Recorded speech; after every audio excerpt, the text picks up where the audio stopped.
네, 안녕하세요. 5월 13일 화요일 짱목과 말씀 수다의 시간입니다. 네, 오늘은 제가 또 슬픈 날이 되는데 오늘 이제 새벽에 수요일 아침이겠지만 이제 우리 손주들이 마침내 이제 아프리카로 들어갑니다. 손주들한테 이제 아프리카로 가는 것에 대해서 이야기하는 게 이제 극비였는데, 왜냐면 아이들이 계속 이제 얼마 안 남았다라고 하는 것 때문에 그랬는데 오늘 마침내 가게 돼요.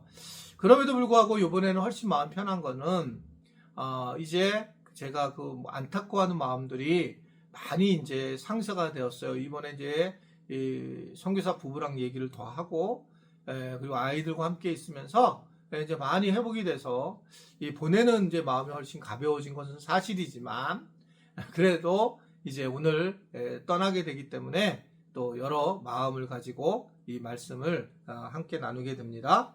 예, 오늘 말씀 창세기 44장 1절부터 13절의 내용의 말씀입니다. 하나님 말씀을 보시겠습니다. 창세기 44장.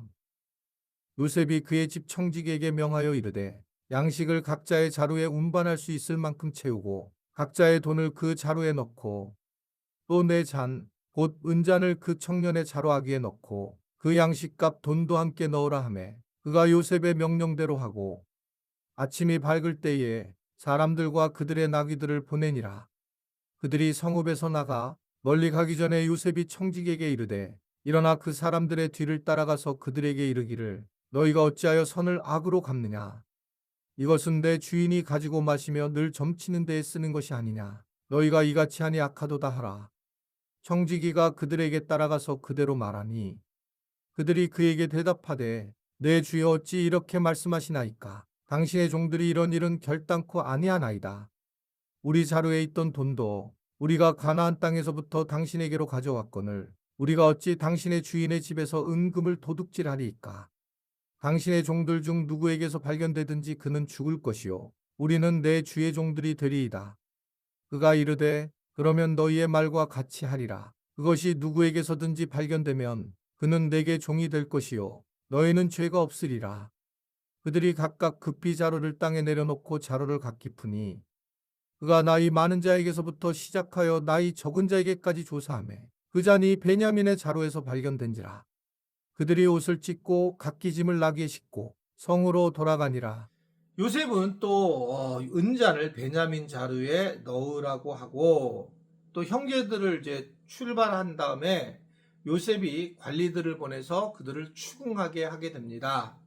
형제들은 이제 결백을 주장하지만 도둑이 있으면 종으로 삼으려고 하라고 할 때에 결국은 이 베냐민 자루에서 은잔이 나오자 결국 이들은 옷을 찢고 다시 애굽으로 돌아가는 그런 모습을 보여주고 있습니다. 결국 여기서 또 요셉은 은잔을 숨김으로 형제들의 내면을 시험하게 되는 그런 모습인 거죠. 이것은 단순히 함정을 하려고 했던 것이 아닌 것 같아요. 그리고 형제들의 변화와 책임감을 좀 어느 정도인가 이 사람들이 변화가 되었는가라고 하는 것을 생각했던 것 같습니다. 그래서 결국은 자기 안에 있는 어떤 이들이 변하지 않았을 거야 라고 하는 그러한 아픔들, 상처들을 어떻든 이제 시험해보는 그런 과정으로 겪게 되는 모습을 볼 수 있습니다. 여하튼 은잔이 이제 들어갔다는 것을 알게 되고 결국 이들은 이런 부분에서 다시 이제 돌아오게 되는 장면을 겪게 되는 겁니다. 형제들이 어떤 마음이었고 베냐민은 어떤 마음이었을까? 가족들은 어떤 마음이었을까? 정말 고통스러웠고 말도 안 되는 거잖아요. 상상할 수 없는 거는 거죠. 아마 이들은 왜 내게 이런 고난이 오고 왜 이런 아픔이 올까? 아마 연속적으로 그렇게 고통스러워하고 힘들어했을 것입니다. 다시 그 베냐민을 데리고 돌아올 때에 베냐민이 죽을 수도 있겠다는 생각도 가졌을 테고 그 부모도 되게 고통스럽고 아픈 마음을 가지고 있었을 거예요. 이때는 내가 볼 때에는 이제는 요셉에 대한 생각이 많이 있기보다는 그냥 우리가 왜 이런 고난을 당하지? 왜 이렇게 이상한 일이 벌어지지? 아마 그러한 말로 이렇게 이해할 수 없는, 생각을 이해할 수 없는 그런 말로 다 할 수 없는 그런 고난과 고민이 생겨났을 것입니다. 그래서 이들은 결국 돌아오게 되는데, 그래서 어떤 일이 벌어집니까? 오늘 13절에 보면 그들이 자기 옷을 찢고 각기 짐을 나귀에 싣고 성으로 돌아갔다라고 그렇게 이야기를 하고 있습니다. 이게 담담하게 나오는 얘기지만 그런 게 아니라 정말 고통스럽고 슬픔과 절망에 대한 것의 이야기를 하고, 요셉을 잃었을 때의 마음과 같이 이 베냐민을 잃게 된다는 그런 두려움이 있게 되면서, 그러면서 이들이 결국 이 문제를 가지고 함께 아파하는 모습을 보이게 되는 겁니다. 우리가 믿음 생활을 좀 성실하게 하고 신실하게 하는 분들, 또 믿음이 소위 좋다고 하는 분들의 특징은 뭘까요? 결국 우리는 개인적인 것들을 얼마나 내려놓고 공동체를 생각하며 살아가느냐, 이게 중요한 거라고 생각해요.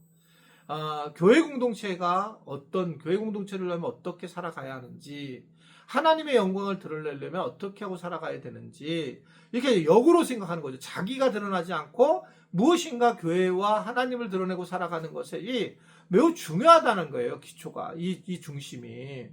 그러니까 이제 이런 생각하면 다 쉬워요. 왜 11조를 본교회에 내야 되느냐? 왜 내가 다른 교회에 내면 안 되냐? 여러분, 무조건 다른 교회의 영광을 자기가 받게 됩니다, 되면요. 근데 우리 교회에 내면 영광 받지 않죠. 우리 교회에서 여러분 11조를 했다고 영광을 드립니까? 그렇지 않죠. 영광을 돌리지 않죠, 그분한테. 그러니까 그러기 때문에 자기가 본교회에 11조 하는 게 무조건 맞는 것은 자기가 의의를 드러내지 않기 때문에 그렇습니다.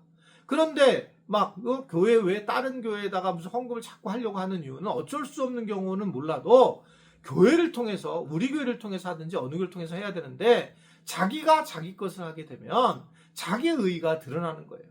얼마나 이거는 위험한 일이고 해나 마나한 일이다 라고 하는 것을 생각을 하게 됩니다. 오늘 이 부분에서 요셉도 공동체에서 형제 공동체가 어떻게 대하는지를 보고 싶었던 것 같습니다. 그들이 누구를 탓하는 게 아니라 우리들의 문제고 우리들의 아픔이다 라고 생각하면서 그 슬픔을 굉장히 극대화하는 그런 모습에 아마 요셉은 감동을 먹을 거라고 하는 거예요. 그러니까 그들이 어떻게 했습니까? 옷을 찢었어요. 그것은 자기의 슬픔과 절망이 얼마나 큰지, 형제를 잃어버리는 것, 베냐민을 잃어버리는 게 얼마나 고통스러운지 그들은 정말 연대적으로 공동체적으로 회개하는 모습을 보이는 것을 우리가 볼 수가 있습니다. 우리가 믿음 생활하면서 이러한 공동체적인 눈을 갖고 나라와 민족을 위해서, 또는 열방을 위해서, 우리 교회를 위해서, 한국 교회를 위해서 좀 더 하나님의 마음, 하나님의 눈을 가지고 세상을 바라볼 수 있는 그런 은혜들이 곳곳에 가득하기를 주님의 이름으로 부탁을 드립니다. 기도하겠습니다. 오늘도 우리에게 하나님의 뜻을 알려주셔서 감사합니다. 나를 넘어서서 공동체를 바라볼 수 있는 눈을 갖게 하시고, 하나님의 마음을 가지고, 하나님의 눈을 가지고 세상을 바라보아 하나님 앞에 아름답게 쓰임을 받는 우리 모두가 되도록 도와주시고 인도하여 주옵소서. 그렇게 하실 주님을 찬양하며 예수님의 이름으로 기도드리옵나이다. 아멘.